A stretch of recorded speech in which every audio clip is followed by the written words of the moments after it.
I'm telling you, this video is really gold. It didn't age well. Here's the thing. What Nancy Pelosi is saying, again, 30 years ago in 95 is not wrong. It's absolutely the same. It's almost like if I can take some of the things that Donald Trump said and put it side by side with her, it's literally the same exact thing. What we're going to do right here is go back, way back. How far does China have to go?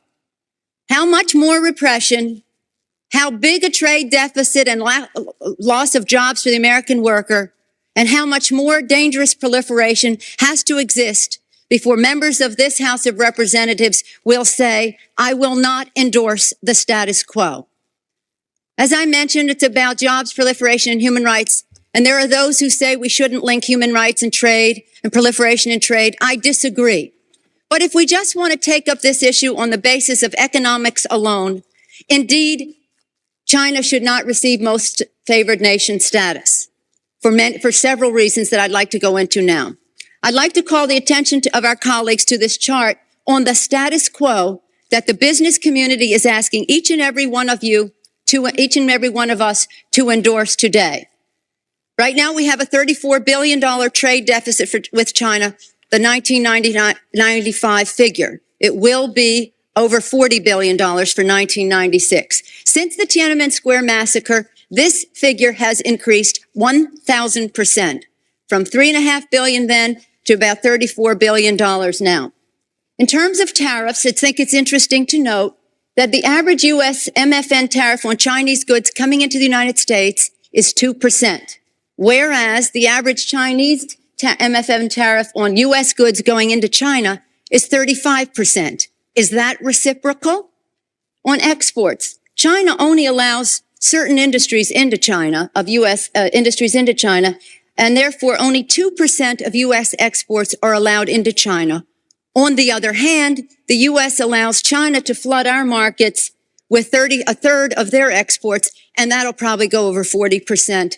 And it's limitless because we have not placed any restrictions. And she's talking it's 1995, right? So how many years is that? If your math is good, it's 30 years ago, right? So think about the fact that it was 30 years ago, 1995, 30 years ago. And she is talking about trade deficits with China, right? The same issue that we have today, that Trump is going hard on tariffs, the same exact issue 30 years ago. What does she say our trade deficit was in 1995 with China? 34 billion is our trade deficit. So for those of you, listen, I'm not a geopolitical professional. I am not an economist on any level. I'm a regular human being, a regular American, but I'm not a dummy. So I do realize that 30 years ago, so if you look at the tariffs from 30 years ago, what did China charge the U.S. for importing anything? Imports, we were charged a 35% tariff. What did we charge China? 2% tariff, right? So when you look at these numbers, you got to understand that, and this is Nancy Pelosi's own words. Again, this is the same leader, not the current leader, but the main leader of the Democrats. Right now we got Jasmine Crockett in AOC, but Nancy Pelosi is an OG Democrat. Same one who talked so bad about Donald Trump and his policies. This trade imbalance has been a problem. Again, and I said this before, if it was not a problem, why would she be talking about the imbalance in trade with China 30 years ago? Why would she be talking about job loss for Americans 30 years ago? Why would she be talking about the fact that we can't import goods into China on a certain level, but they can flood our market with their goods? Now China, who is now larger than us as far as their economy, their military, and their influence is gaining around the world. Look, it's not about China being an enemy. It's really about saying to yourself, understanding that we're basically screwing ourselves. And people are mad because Trump is trying to impose these tariffs. Of course, if they had done something back then, which they should have, if they had changed these tariff policies with China back then in 95, they would have had issues. They would have had issues as far as the stock market going up and down. So realize there's no way to fix these problems without feeling something, some way or another, you're going to feel something. In terms of jobs, this is the biggest and cruelest hoax of all. Not only do we not have market access, not only do they have prohibitive tariffs, not only are our exports not let in very specifically, but China benefits with at least 10 million jobs from U.S.-China trade. The president, in his statement requesting this special waiver, said that China trade supports 170,000 jobs in the United States, 170,000 jobs, whereas our imports from China support 10 million jobs at least. Fact is that U.S.-China trade is a job loser.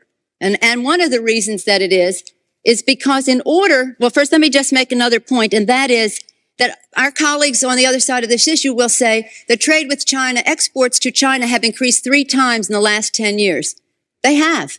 But they fail to mention that imports from China have increased 11 times, thereby leading to this huge trade deficit.